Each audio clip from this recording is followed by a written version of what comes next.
Hello friends, in order to replace the broken level bushing, we need to disassemble the lever.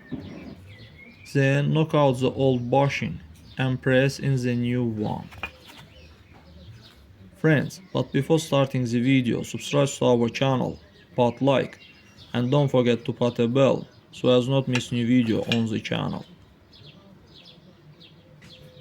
I knock it out with a hammer, and I will press in the same way.